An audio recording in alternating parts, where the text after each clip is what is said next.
good morning, everybody, and welcome to another episode of Litimate Conversations. I am Kimberly Clayton. And I am Kimberly Jones, and you're welcome because you got both of us. They get a treat. It's too early in the It's episode. a treat. Me and you, they love it. We haven't even introduced our guest, and you're already misbehaving. This is a problem. Okay. We have a special guest with us today who is going to help us unpack our book for the month. This month's book was I'm Glad My Mom Died by Jeanette McCurdy. And you all may remember Jeanette McCurdy from some Nickelodeon. iCarly. Yeah, she was on a lot of Nickelodeon shows. And Sam and Cat. Sam and Cat. So that would would be the one where you remember her the most because she was right alongside Ariana Grande. Ariana. Which, of course, I have to take don't do Cynthia like that. I have to take a little time out, and thanks Kim for the precursor to this. Today is Wicked Day.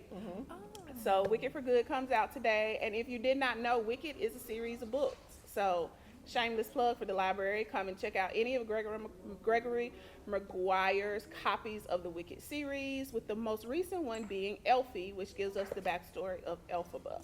But if you like the movies, if you've seen Wicked, if you have not seen Wicked, go see Wicked for Good. It's absolutely amazing. And then come in and check out the books and see what the differences are, because that is one of the best things about a book that goes to movies. Just real quick, because you said it came out today, but it's real good. You're telling my business. Okay. Let us decide how we are going. We are going to delve into today's book. First, we're going to introduce you to our guest today. So we have mental health professional, Miss Andrea McMullen, who is going to help us unpack today's book. Now, quick trigger warning. Today's book has a lot of mature themes.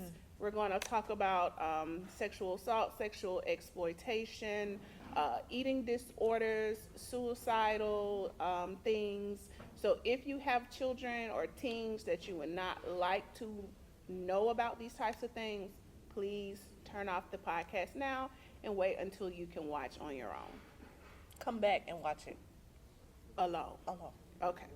All right. So we're going to take some time to get to know our guest. So Andrea, tell us a little bit about yourself. Okay, so I currently work as a school-based therapist. I have 2 elementary schools that I work at. I love working with the kids. I am a mother of 3, wife, and I love what I do. I really, really love working with the children, especially. I also work with adults, but I love working with the children, love helping them with their mental health struggles. So this book spoke to you on your level because she was a child star. You know, it more so spoke to me on the level as a parent. Oh, wow. Okay. Yeah, than as a child. Yeah, because I reading the book, seeing the behaviors of mom, I kind of looked at myself. Not that I'm like that mom, but I looked at, have I ever done that? Have I ever done this to my child? Because it really does make you think about how she has been affected throughout her life, the things that her mom did. It really made me think about the things that these children are going through, and am I doing anything that I need to change with my children? Okay. That makes sense. You know, for me, and I think I posted this on social media because I was so excited. I have a 12-year-old, and I asked my 12-year-old a question, and it was about her body, her person, her space. And I asked her a question, and my daughter said no, without explanation. And I was so excited that I posted that on social media. I was like, she has boundaries, y'all. And reading this book, I was like, that mom did not allow her a space to develop herself and to create boundaries for herself. And it bothered me so much because her being a child star, you don't think, oh, she doesn't have the personal space or the necessities to just become her own source. It was very, like you said, self-reflecting for me. And now I'm just like tiptoeing around my kids like, hey, is it okay if I, and I'm not even a tiptoeing mom. And they look at me like, what's wrong with you? And I'm like, oh, it's in my head right now, don't worry about it. But yeah, she did not have any space. So I was surprised about that. Yeah. I was surprised about that. I think one of the things I've learned, I think it was the Olsen twins, one of the Olsen twins that said, no is a complete sentence. It is. I don't have to give you an explanation. I don't have to give you anything after that. If I say no, that's no and a period, and that's the end of the conversation. So we're already getting into the conversation, as you can see. Today we are exploring I'm Glad My Mom Died. And what it is a memoir that is raw, direct, and deeply revealing. And we'll talk about how Jeanette's childhood and her complicated relationship with her mom kind of redirected who she was as a person altogether. So we'll talk about her journey of her healing, how her life and experience in the entertainment industry kind of exacerbated the issues she was having with her mom, and how all of this led to the title of this book, which I think is jarring. Like if you watched our precursor, our preview reel, you'll see that we kind of paused because the name of the book is, for some people, unbelievable. Like, how could you say that? But we have to understand that our ideas of healthy relationships, our ideas of relationships, be it parental, familial, or platonic, everybody's idea is different of that relationship. And the one that Jeanette had with her mom is, first of all, revealed in the title of this book. So the first thing we want to talk about is the control. That's one of the major themes of the book, and we are talking about this, how she had no boundaries. Her mom had no boundaries when it came to Jeanette, and that is all about a control issue. So there was emotional abuse that Jeanette experienced. Her mom managed her appearance. That included her weight, how she dressed, how she looked, her hair, her eating habits, which of course led to how she looked outwardly, and then her career. So how she went about as a child star, what her options were, what her opportunities were. So let's talk about how this shaped her sense of self. Let's talk about how these 3 points of control, how they may have, well, not may have, how did they begin to harm Jeanette so early in life? Go ahead. So, when you read the book, you notice that Jeanette seems to be like a people pleaser or a mom pleaser. She tries to make sure mom doesn't get upset, so she does everything mom wants her to do. So, growing up, and I think she's maybe 6 when the book starts. So she already knows at 6 years old what to do, what not to do, so that we don't set mom off. That was controlling. And not only that, but she manages a house in doing it. She She does. manages her brother, she manages her dad, she manages her grandparents, so that everybody is falling in this perfect line to satisfy the needs of one person. I think it was like a scene where her brother spilled milk, Yeah. and they spilled the milk, and she was like trying to scrub the floor before her mom walked out in her socks or in her stockings and stepped in it, because that would lead to a whole tantrum. And she was unsuccessful, and it did, and it led to an entire tramp. I think I'm glitching this morning. It led to an entire tantrum. It did. Thank you. It did. Because then she needed to go to the store to Right. get new stockings. Right. And that was after she yelled about who did this, stormed down the hallway, snatched us up. It was just a whole scene. I was like, ma'am, I cannot wait to leave you. And you think about how something so simple, where you literally could have just gotten a towel. Oh, my stockings are wet. Let me take them Dry off. 'em I off. go barefoot today, or I wear socks or a different pair of shoes. Turned into a way that you kind of institute shame, control. You reinforce what you determine is bad behavior. When at the end of the day, it's a simple mistake. And it's kids being kids. Yeah. Yeah. It wasn't like it was a purpose. First of all, ma'am, these kids wouldn't waste that milk if you would stop your hoarding ways and clean off that dining room table so they could sit there. Right. Because they had like a little folding table that they had to pull out Yeah. just to eat on. Just to eat on. It was like, they called it the white foldy thing. And it's weird because you have her sense of control over the children, but no sense of control over herself. Yourself. Because hoarding is a loss of control. So you're not controlling the rest of your life, but you have these individuals that you think are your, and I don't want to say responsibility, but they're your possessions in a sense. That now I can tell you what to do, I can control you, but you don't have to worry about what I do with mine. And so you have this hoarding, which in the end is affecting these children. Her hoarding was so bad, her and her husband couldn't sleep in the same bed. Ma'am, get a divorce. I'm done. In her mind, though, the hoarding was controlling. She was controlling things by hoarding. I think they said that the hoarding started when she got cancer. So maybe it was difficult for her to let go of things. You know, thinking, okay, I have cancer. That leads to death.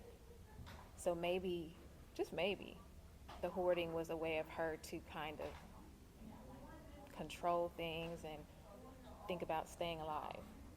Holding on to parts of her life that she thought Exactly. she was going to lose. Yes. That's an interesting perspective. I can see that. That is an interesting perspective. And I've never had cancer, thank God. Amen. But I will also say, in times of trauma and distress, normal, and I'm using that phrase loosely, but normal people think I should lock in with my loved ones and the people I care about and Yeah. make memorable Moments days with them. and moments with them, and not, oh no, this little piece of fragment came from, I mean, her dad worked at Disney World. I would be at Disney World every other weekend. I'm like, listen, we're riding these rides today. I could never live in Florida or California. I would definitely be the adult that they're like, are you here again? Yes, I Yes. am. Yes, I am. It's a magical place. Thank you. It's a very much so a magical place. I think, have either of you ever watched the show Hoarders? Yes. It's a very concerning disorder. It is what it is. And so I think, thinking about it now, you do think about, oh, they just have no control over their life. But listening to what you said, they're trying to have control over a particular aspect of their life. And the things that they obtain and the things that they keep is their control. Even though it looks like, I mean, some of those episodes are so,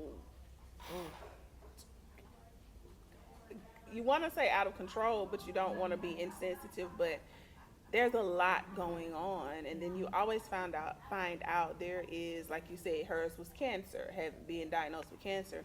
There's always a disruptive foundation to how they started. A stressor. Yeah, always. Yep. The other thing about that is, hoarders are meticulous. Very. So they know where everything is, that's one. And two, how to get through their path of belongings to get to their necessities. Because it also talks in the book about the garage being jam-packed. Yeah. And the older brother having to go lift the door up so that Jeanette can go in. She was the smallest person in the house, so she was the only person that can go in.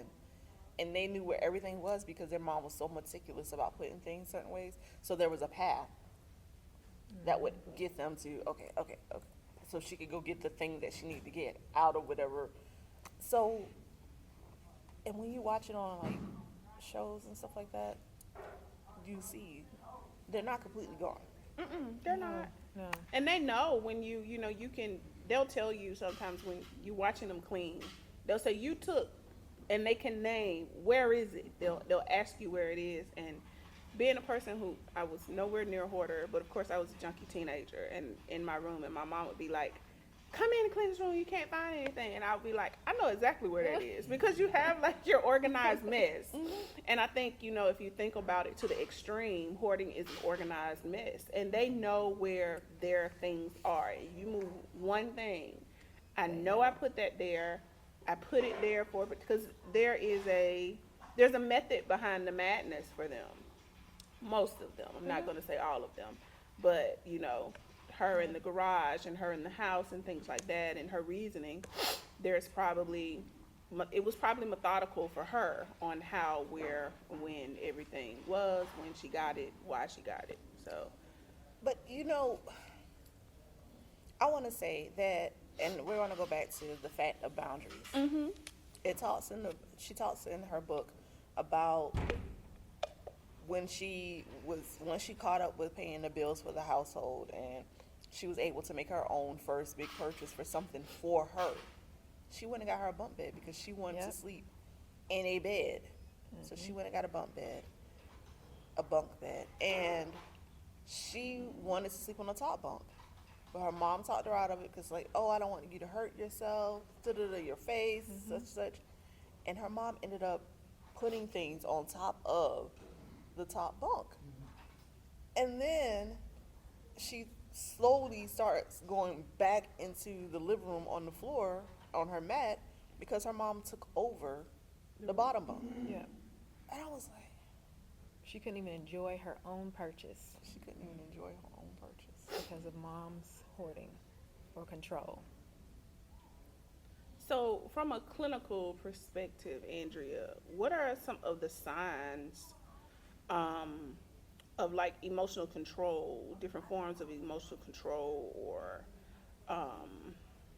enmeshment? Like, what are some things that are always visible when someone is suffering from emotional control, emotional abuse, things? Because people think, I think this goes back to the stigma of like mental health. People think emotional abuse and emotional control are all in your head. Like, nobody's doing that to you.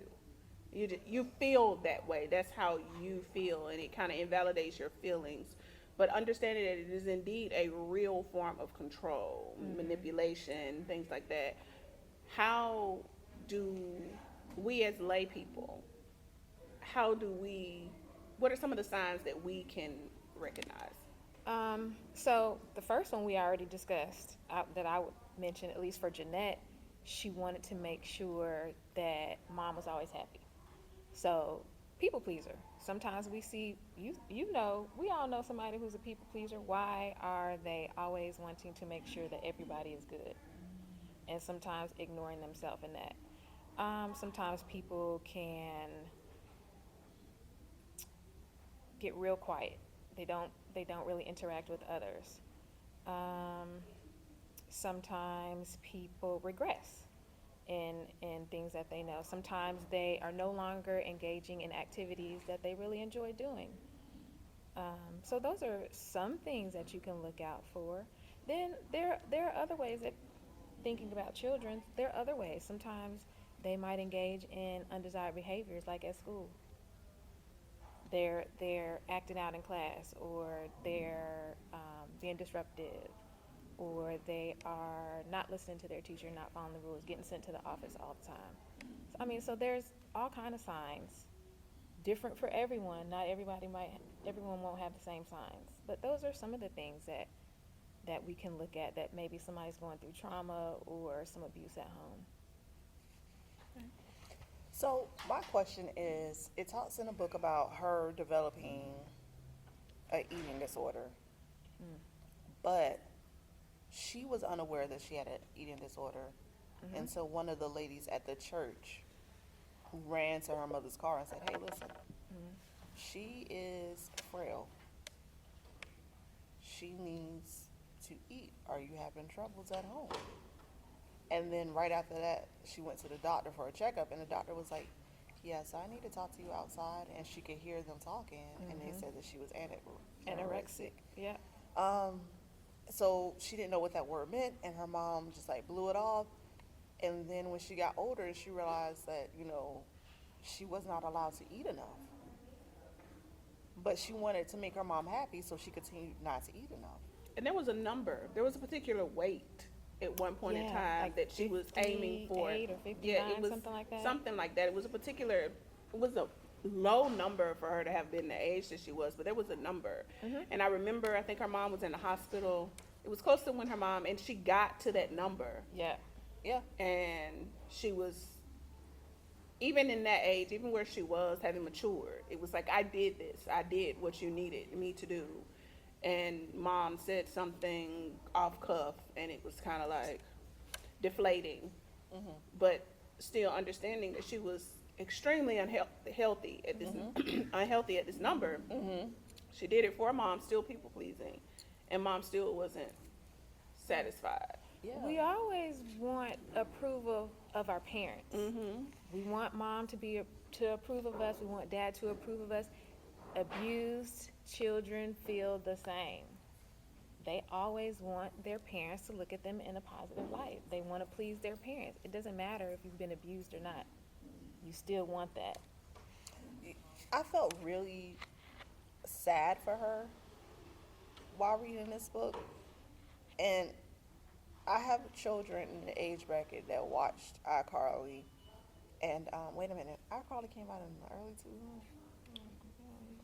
Don't start talking about I didn't watch it, so I watched iCarly. So Brisha is not quite, but Brisha will be 19 in June. She's 18, and we watched iCarly religiously. That was her show, so that had to be.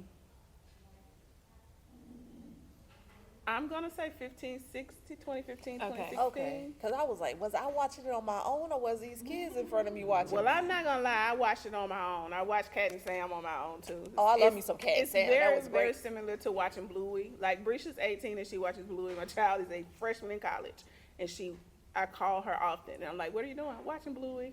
I watched an episode of Bluey last night. She loves Bluey. So Bluey and that's stuck his daddy with that's- the needle. And he was like, "Wait, you don't even know what's wrong with me." And Bluey was like, oh, "It that's doesn't when he matter." was the doctor. Yeah, That that's episode was so cute. He's like, "How you gonna stick me with the needle before you check me out?" He was like, "It's okay." It's a cute. I don't even watch it, so I can't even. But I watched relate. Sam and Cat. You gotta watch Bluey, girl. It's a real. I'm gonna have to now. I'm gonna have to. You have to. You have to get into these shows. I was like that with Peppa Pig too. And it was cute Peppa. because Ava was a baby, and Ava was 2, and Ava's not mine, but she's one of those children that I kind of. And I was keeping her, and her thing was, if you ever watched Peppa Pig, they snort at the beginning. I'd never watched Peppa Pig before. And so I'm laying there and I'm minding my adult business, just allowing her to watch her kids show, and she go, and I was like, what are you doing? Yeah. And so I had to watch Peppa Pig again because I kept trying to figure out why is Ava snorting at the beginning of this show. And it was because Peppa does her pig snort at the beginning. It's a part of the introduction of the show. And so I fell into Peppa Pig. And But you know what? As an adult, I'm gonna tell you, Peppa Pig. We always get off. I'm gonna say this and then get back on track. But Peppa Pig and her brother's relationship is like a real life sibling it is. in adulthood It is. situation, because don't nobody else mess with them. Now don't come over here messing with my little brother. However, that little brother will definitely throw a mud pie at her face. They are the cutest. I love cartoons like that give the real, like, realistic sibling dynamic. And they're really, Bluey is one of those that's good like that. And Sam and Cat was a good show. The reason I so vividly remember Sam and Cat is because Ariana Grande was in her red hair stage. She had her dyed burgundy red hair. And that's kind of how we got to know who Ariana Grande was. And she talked in she had that special voice, and that's how everybody thought she talked, and that was her persona for a while. But iCarly was a little more mature, Right. when they were doing the podcast. For they had their little show, and it was the group of kids, but they all had their own issues as well on the show. And Jeanette played Sam, and Sam was a very no nonsense, angry little girl who would just she was about that life. That's the best way to put it. She was about that life. She was a bona fide crash out. Is that the terminology that they use today? That's She the was a bona terminology. fide crash out for no reason at all. 10 years ago, she was right. a crash out. She was a crash out before crashing was out. Okay. But reading this book and looking at that character, first of all, she is a phenomenal actress, and y'all need to go back and get that girl an Emmy, because I would not have known that she was going through the things that she was going through. Yeah, Yeah. And you think about the Nickelodeon documentary that came out, was it last year, when all of the stuff was uncovered, Yeah. you were kind of looking like we were watching these kids like have what we thought having the time of their lives on television. You think about all that. You think about Sam and Cat. You think about all of these shows that were kind of like preteen and teen cult TV shows at that time. Like, all that was everything. Everybody knew who Kenan and Kel was, and you knew about her name went Lori.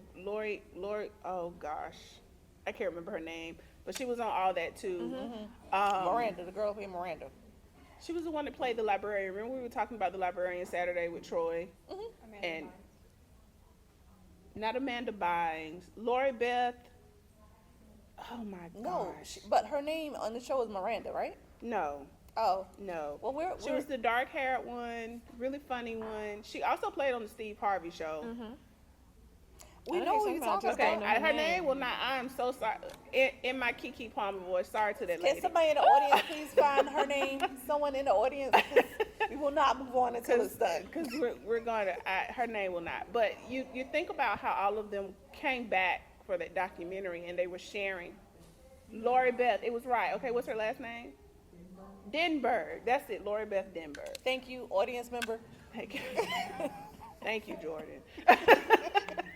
And but you see them all on the TV show, and more importantly, you see how they were all kind of grouped. Their trauma was very specific to who they were in those shows and at that time within the network. And we won't call the name of the individual, but this one individual who His name is the creator in the book. That's his yes, name, they did the call him creator. the creator in the book. When you think about the creator and his mastermind for what he was doing as an adult, when you look at this TV show and you're like, oh, we thought that was teen humor, and there were so many covert adult things in the things that they were doing, and you think about how these kids, even at that moment in their child preteen lives, knew something was wrong. But because we're watching it as teens, we're just like, ha ha ha.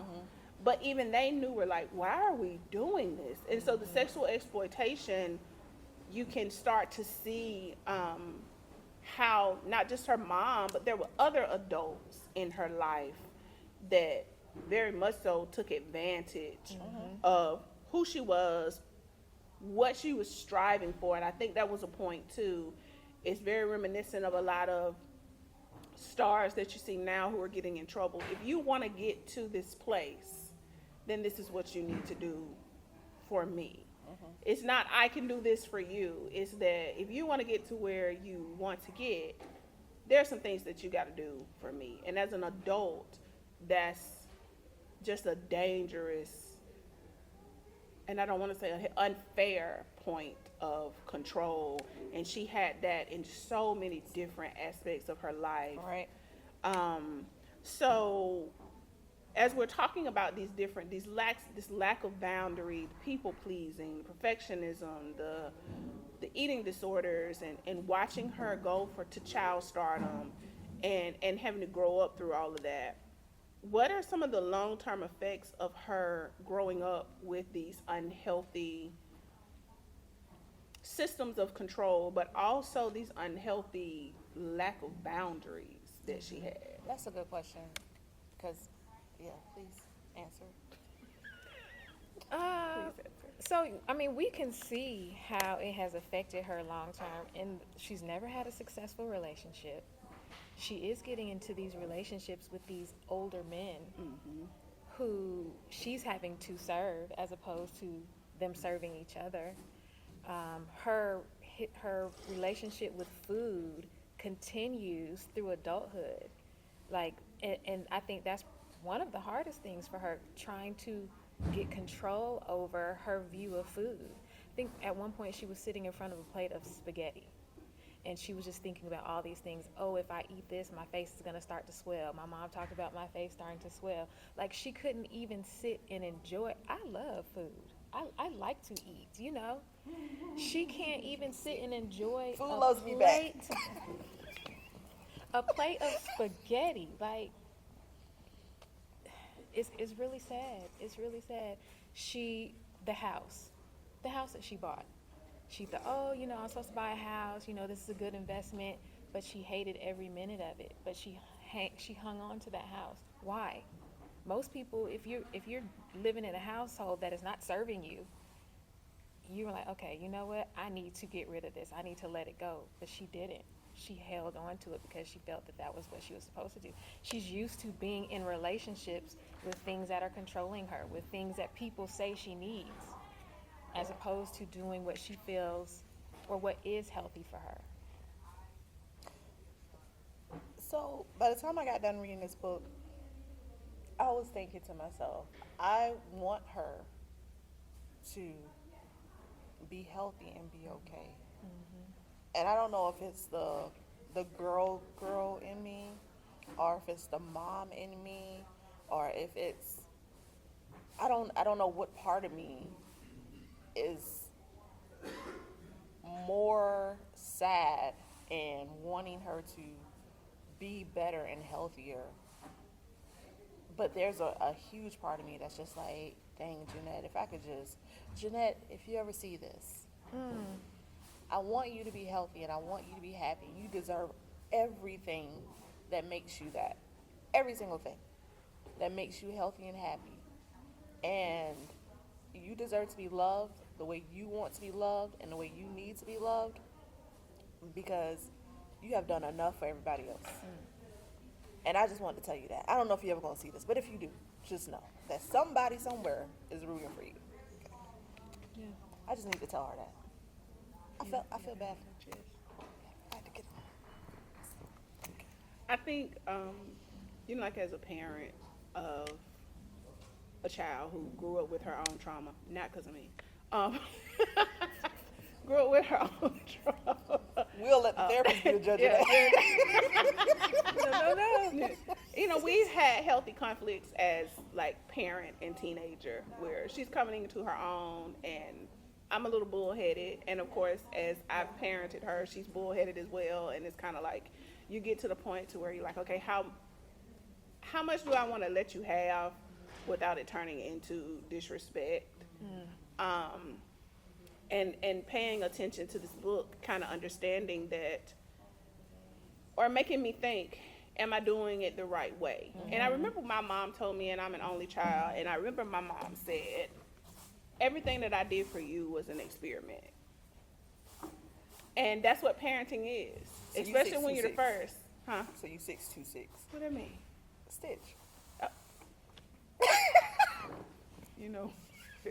But she meant that to say, like, I had to learn how to be a parent. You were my first child. You were my only child. So even now, as I'm age old, and my mom is age old, she's saying, like, I'm still learning. There are still things that I'm learning from you as I see that you're growing. And it kind of goes to, you kind of want to understand her mom's background. Like, what was your childhood like?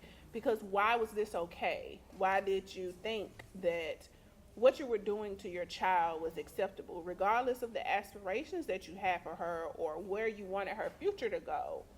Why was what you did okay? The hoarding aside, the illness aside, everything, the way that you treated your children.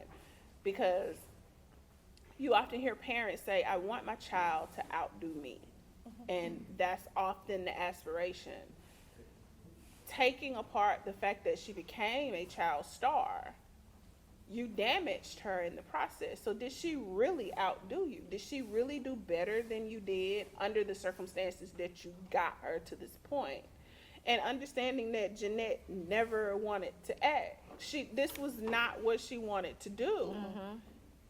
And then you become a Nickelodeon star. And let's just take a moment to understand how big Nickelodeon was from like the 80s to the mid 2000s. Like, Nickelodeon was huge. it was huge. I mean, you had Nickelodeon, you had Nick at Night. Y'all remember Nick at Night? Nickelodeon, but we had Nick at Night. My mom would watch Nick at Night because they would show all of the old black and white shows. They would show My Three Sons and never mind, I'm gonna tell my age. Listen, Nickelodeon was big, and then your child. Nickelodeon at that time, Nickelodeon and Disney were legitimate competitors when it came to children being stars. You weren't worried about being in a movie. You weren't worried about being a commercial kid. You made it. If you were Nickelodeon or Disney, you had made it at that point. Because once you became Nickelodeon and Disney, you would become a movie star. You would become a singer. You would become, because your performance was a package deal. And they made sure that you had all of those. Everything. You had all of those talents. Right. All the And- classes that she had to take. Yeah, dancing. you had to sing, you had to dance, you had to act. When those kids became stars, they were multifaceted, and then they broke off to one. You know what I mean? We look at Coco Jones now. You know what I mean? She's a singer, and there are so many other. You think about Nick Cannon, and geez Louise, what is he not doing? You know what I mean? But you think about. I can tell you one thing he ain't doing. Stop it. Yeah, we don't go there. We're not gonna do it. We At don't this have the moment, time. this TV show is rated G. Because male. But you think about Disney, you know what I mean? You think about how many Disney stars we have who have become larger stars, or you learn that they were Disney. Like, even if you missed them, you now go back and you learn, like, they're a star. You look at Keenan right now. Keenan is Many years old too. and SNL. Like, he went from Nickelodeon to SNL. Right. And he is, let's be honest, holding SNL together for the most part. He is hilarious, just naturally. But he was a Nickelodeon star. Yeah. So when we look at what Jeanette shared with us about the background of the industry, the child star industry, the heavier aspects of it, like the creator and the environments that they had to go through, we want to take a moment and talk about that, because how was she supposed to resist those who were in charge of her livelihood at this point? Because it got to a point to where she was taking care of her family. Yeah, that's what I'm So saying. when this is becoming threatened, and yet you have these explicit individuals, or these individuals who are explicitly taking control of you, as a child, how was she supposed to navigate that? Was there a way for her to navigate that? I would say no. I honestly would say no. So normally in a situation like this, you have your parent who is supposed to protect you This is from the predators, right? But she's not even protected from her own mom. And to piggyback a little bit on what you were talking about, mom, how could she treat her child like this? So I think that mom felt that she was doing better than her mom. You can tell grandma is abusive too. She's not a nice lady. Grandpa, he seems pretty cool, but grandma, I think, was also abusive. She told Jeanette, my parents wouldn't let me be an actor. I'm doing the best for you. I'm doing this for you. But she really wasn't doing it for her. So Jeanette did what mom said. She goes in front of the creator and all these other people in the entertainment industry, and she doesn't have anyone to protect her. She knows that her job is paying the bills. So not only is she doing it because the creators want her to, mom wants her to, but now she has the responsibility of taking care of the household. So in my opinion, no, she had to do it in her mind. She had to. She couldn't say no. If she said no, then she would see ugly mom. This is true. And we all know that ugly mom really showed up when she felt like her bills wasn't being paid, because she gave that dad the business every chance she got. Every chance. Every chance. That man was sleeping in the car more than he was sleeping in the house at some points. And I was like, God, oh, somebody need to leave. Take the kids with you. But that was a whole nother thing. Yeah. And I guess it lends to you talking about she doesn't have unhealthy relationships. She never saw one. Right. I think that not only does she have all of these different levels of trauma that she's carrying, but she never had the opportunity to witness a healthy relationship. So is it possible that she's mimicking her dad's behavior? Let me just go with the flow. Let me give you what you want because I don't want to upset you. Or I don't think dad is really giving mom what she wants, though. Not really. He's distant. From everybody. Yes, he's very distant in this entire thing. He knows that mom doesn't like spending money, but he goes with Jeanette and he buys a little snack bar at, I think it was dance rehearsal that she was at, and then goes out and buys an expensive smoothie. And people. An expensive smoothie. Let's just let that set in. Like, have you bought a smoothie lately? this Okay. was in early 2000s. I'm just saying, there's a smoothie spot that I love, and I had to stop going because dropping $9 a day for a smoothie was a bit much. Okay, big ball of I'm just, chocolate. and that's why I'm not doing it anymore because I was getting hooked on smoothies. So, but I'm saying, like at that point in time, $5 or $6 for a smoothie, that gas was probably still $1 and something back then. So, you equate. You know, when I was 11 years old, I started driving, gas was 99 cents, 89 cents, 79 cents, and 69 cents when I started driving. It was. Yeah. And if we could ever go back there. I remember when gas got to $1, and we were like, "What is happening? Telling What- you, hey, for some tell her- regular- What is happening? What is happening?" And I drove a small car. Yeah. And so I could literally fill up my car with $10. $10. Sometimes I I would remember have change. However, $10. when they got up to like $1.19, the Remember, world you was used to be falling able to go to the apart. gas station and be like, they come to the window and be like, yeah, how can I fill her up? Fill her up. $10. When my allowance couldn't cover my gas tank, that was a problem. You got allowance? I did. I had to work for that allowance too. My mama didn't play. I had to work, but I ain't get no allowance. Oh, yeah, I worked. Did you get allowance? No, ma'am. No, I didn't have a job. Huh. My allowance was being able to stay in my mama's house. Exactly. Cut this light on. See? I have a little privilege in my life. Thank you, Mom. Thank you, Dad. Oh, yeah, I had an allowance. You said you're the only child? I'm yes. I am. You can have 2 Kims for the price. You know. That's funny. No, that's funny. But I didn't, it started as a teenager. You know what I mean? Like, but my dad was in the Marine Corps and military. So when he retired, that was one of the things that he instituted. Now, when it was me and my mom, while my dad was off at work, my mom was like, no. But when my dad got, he was like, she could get him allowance. Oh, daddy's girl. My dad gave me, my mama agreed for a while. Again, Dad, you can have 2 Kims. So after her mom's death, Jeanette felt grief, but Jeanette also felt relieved. Yeah. Like she felt like a weight had been taken up off of her.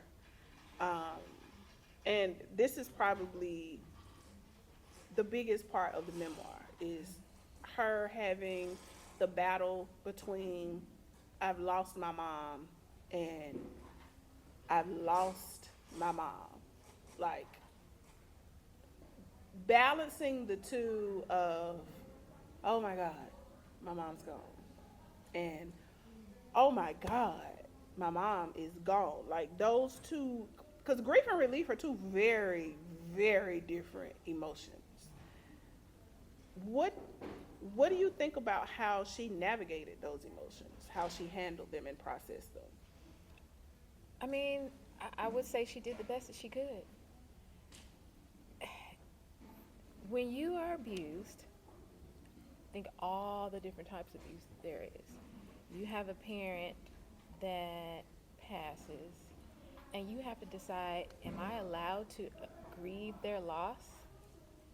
Yes, you are allowed to grieve their loss. She loved her mom. Although mom wasn't always the best mom, she still loved her mom.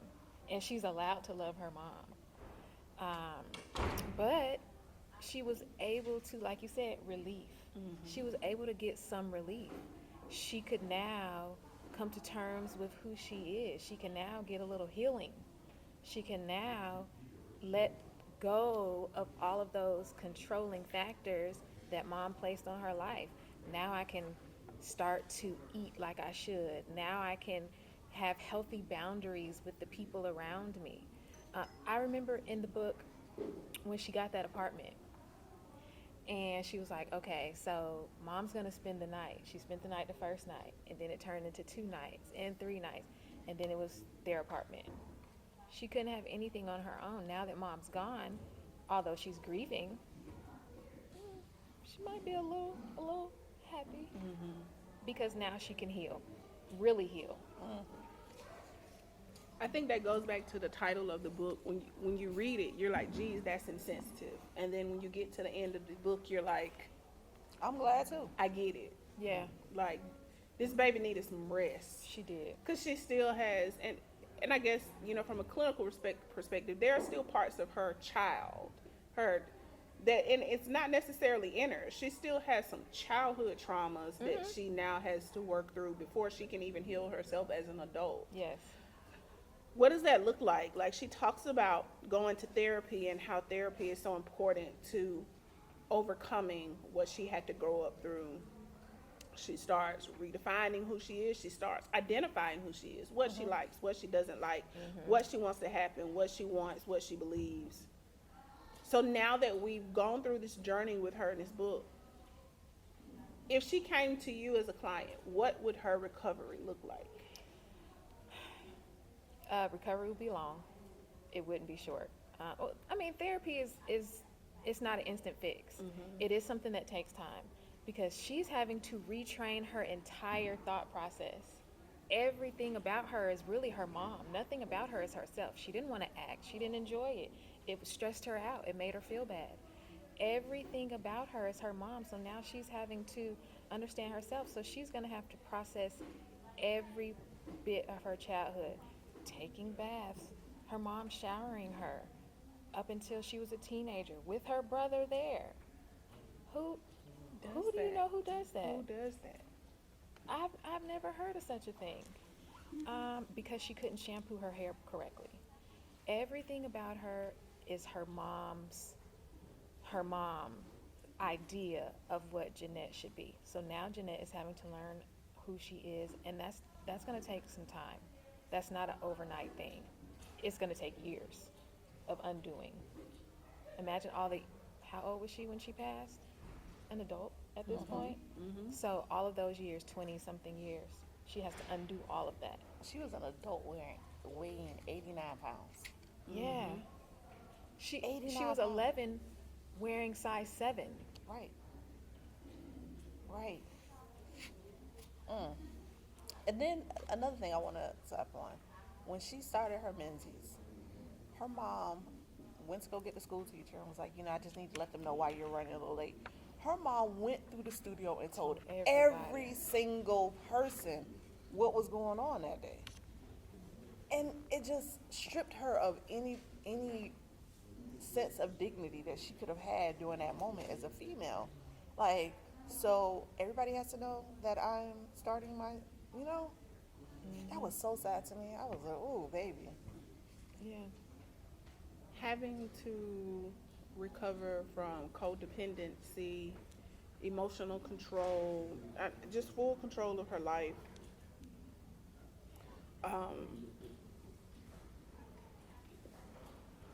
How does, in your opinion, what would be her first step at initiating a healthy relationship? Relationship with herself.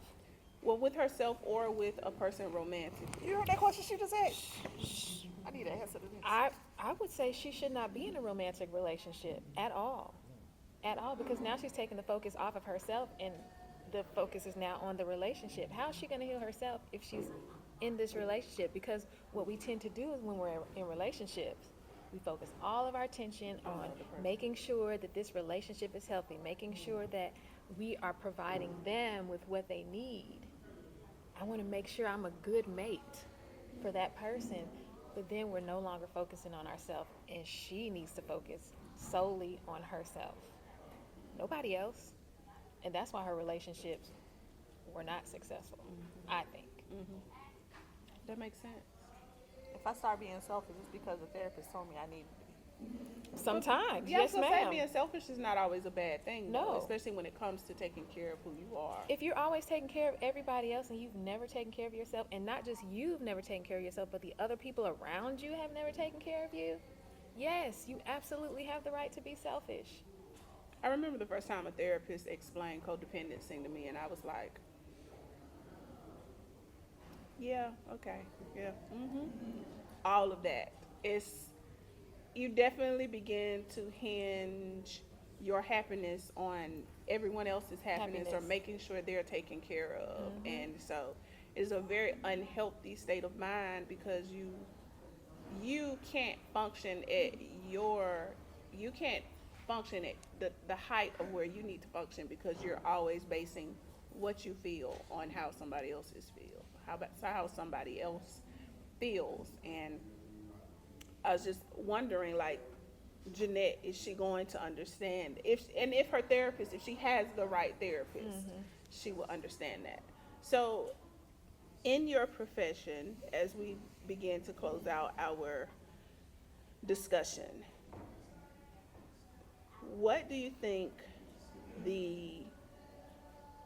and not necessarily for people that have gone through extreme trauma like Jeanette, but what are the things that those of us who are just navigating regular life, what are the things that we should take away from Jeanette's experience? I think it's very important that we pay attention to ourselves, our needs, our desires, our wants.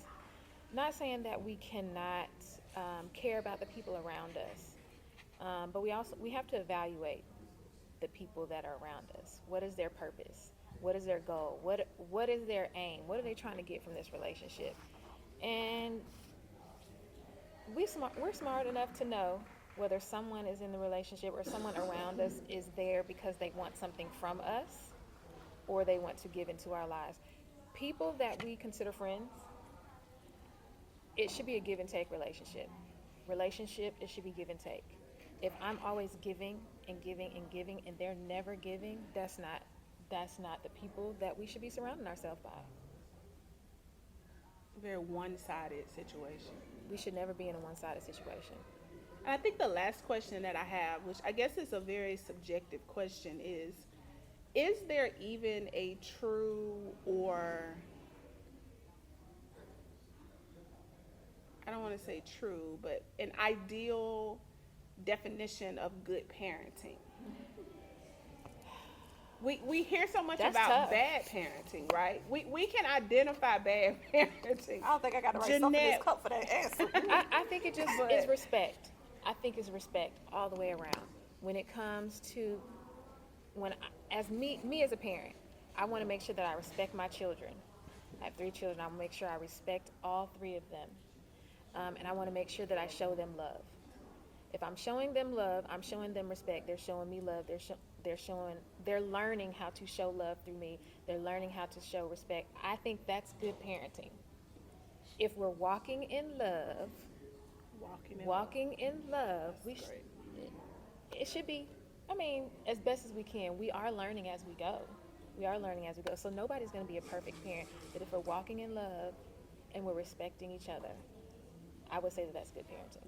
So as a cautionary tale for parents, walking in love and respect, we often hear the dynamic, we often have the dynamic of the parent and the child. Parent, child, let me do that better than that. You, as the child, are taught to give respect. I think now we're getting into the era where newer parents are understanding that there is a point where I have to respect my child's boundaries. Just because I birthed you don't mean I can take you up out of this world. My son tell me that every day. But it is a very good point of putting you in place. I brought you in here, I can take you up out of here. Now, I never grew up hearing that. Don't be looking for my mama. She never told me that. I did get an allowance. Don't hold that against me. Don't. Too late. However, I grew up with a very strict understanding of respect. I grew up with a teacher and a Marine. That if you don't understand respect in those two, listen. That, and I grew up with very specific ways.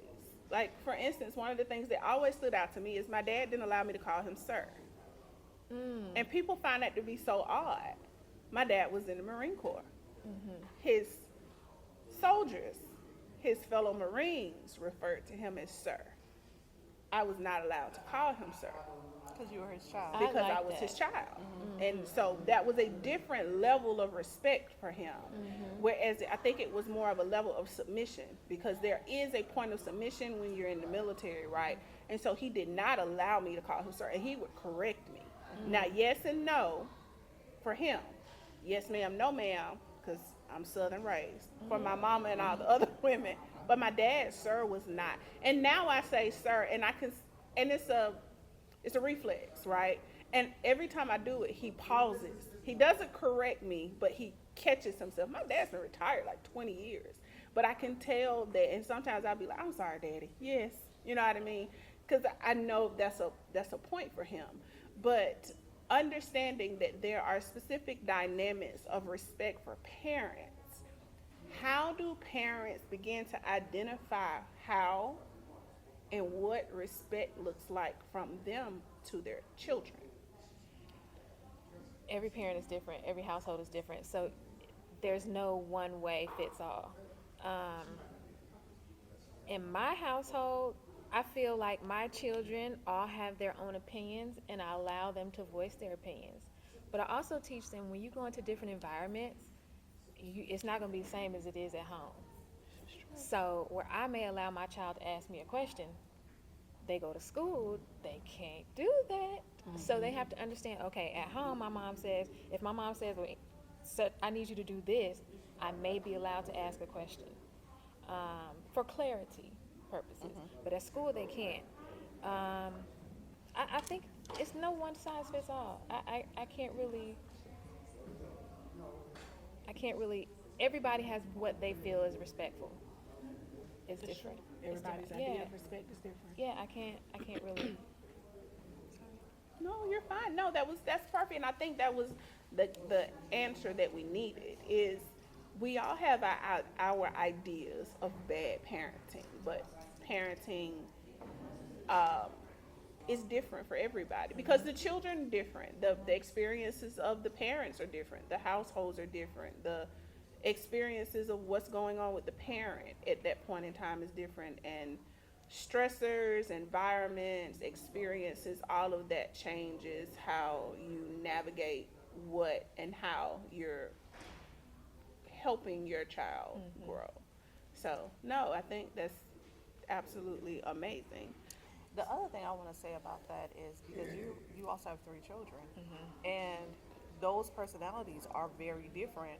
So there is a level of respect that each of them require and will provide to.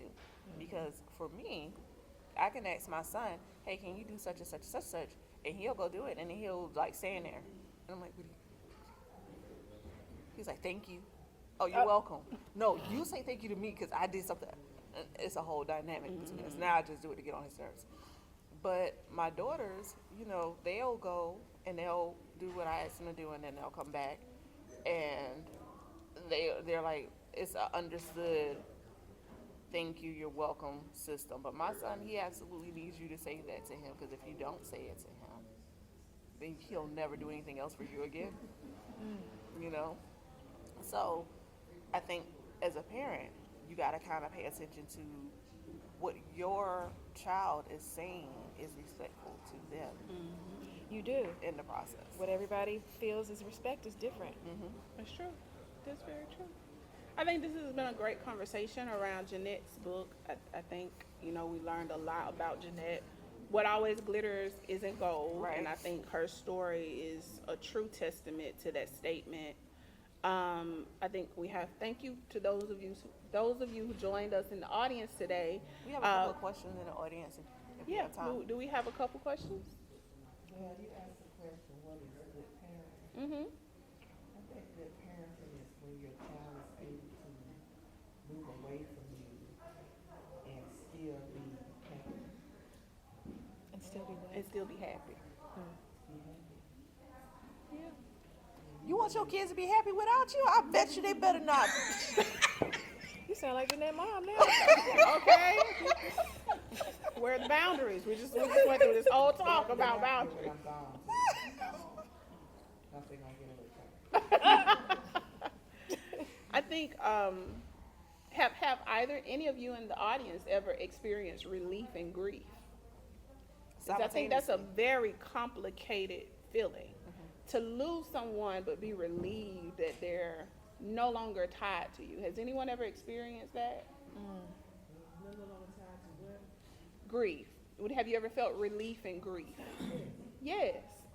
My mama passed at 47 from colon cancer. And her last few months, when I used to go to the hospice to see her, that was no longer my mother. I felt that was just a shell.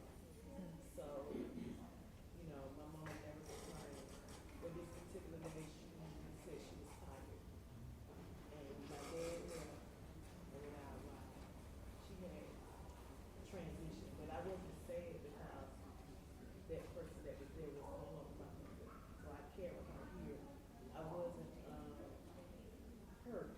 You know, I was sad. I missed my mom, but I wasn't hurt. Whereas when I lost my brother, I'm hurt, and I still do because he was murdered on my mom's birthday. And there's no closure. So, but how I deal with not to lose my mind is my mom looked down, baby retired, come home, and 12 years had passed since my mom passed, and we was able to lay her side by side with her. So that's how I comfort and deal with it. And as far as being good parents, I have 3 grown men now. And each day I tell my kids, first thing is you must have grace and mercy and show that toward people. And you have to have empathy. And also I raised them to be self-sufficient to do things because one day I won't be here. So when they was coming up, I took them to the bank with me. I took them to the dealership when my credit was screwed up and let them know how I was upside down in the car. And then when I straightened my credit out and was able to go buy a gift, I took them. So I didn't just do it like my dad said, don't mess up your credit. No, I showed them and I talked to them the importance of credit. And now they come to me and share things with me, like one is into stock and stuff. I don't even understand it, but he does. My baby boy's a fireman. He has a nice pension that he can what I can see. But I had been talking to him recently about offering him a rock. When I don't have one, I wish I would have, you know, but he called me the other day, Mom, I opened one finally. So these things are paying off. Like I told him, I'm setting them up with my knowledge that I'm gaining so that they, my philosophy is I want to be the last way up the struggle. You know, I want them to be comfortable. That's how I parent my grown men. And so I think that's the thing is carrying on the lessons when those lessons, and we talked earlier about making sure your kids turn out better. They do something better than what you did. I think that's the wish for every parent. Yes, ma'am. I just wanted to ask one, after the other one, because she said something similar to something I want to ask. So she mentioned how she talked to her son about the raw and he ended up doing it. And one of my questions was about what's the balance between, I guess, control, because when we were talking about her mother, it's just like it made it seem like she was controlling. But what's the balance as a parent and just trying to show them good habits, I guess, like with her eating. I know you don't want to tell your child not to eat anything, but we do want to tell them, hey, we don't want to sit around and eat cookies all day. So what's that balance for parents and just not trying to control them, just trying to guide them, give them good, instruction. So what's the balance between control and guidance? So Not dying. Guidance. Oh, okay. Yeah. you got to look at what's healthy. So you were talking about Jeanette. So mom is teaching her how to restrict her calories. Is that healthy for an 11-year-old child to restrict her calories? No. So we know that that is controlling. That's not a healthy behavior. Teaching your child about a Roth IRA. You teach them about it, but you can't make them do it. If you're trying to make them do it, then you're controlling. But if you're teaching them about it, telling them the benefits of it, that's more so healthy. That would be a good balance. And I also think that kids tend to listen to us more when we sit and actually have a conversation with them and talk to them whereas versus talking and following to them. As a parent, I had to learn that, I want you to do what I want to do. When I say it, but it's not that. They are human too. They have an opinion. They have the right to express themselves. But I tell my mother, as long as you be respectful, you can say what needs to be said, but you're going to be, respectful. And as far as like healthy eating, I always feel that healthy eating is hard. So what you have to do is model these things and introduce them. Like, okay, introduce it in a meal. Like, my kids some of them like ground turkey, but come find out they didn't eat for a year. They don't know what they like. you gotta ease it in that home. So you gotta find ways, like they ain't like fried. Friday night was good for fried rapeseed oil or canola oil, just to get them. And then you may be able to. It's about introducing things, but not overwhelming it. That's just me.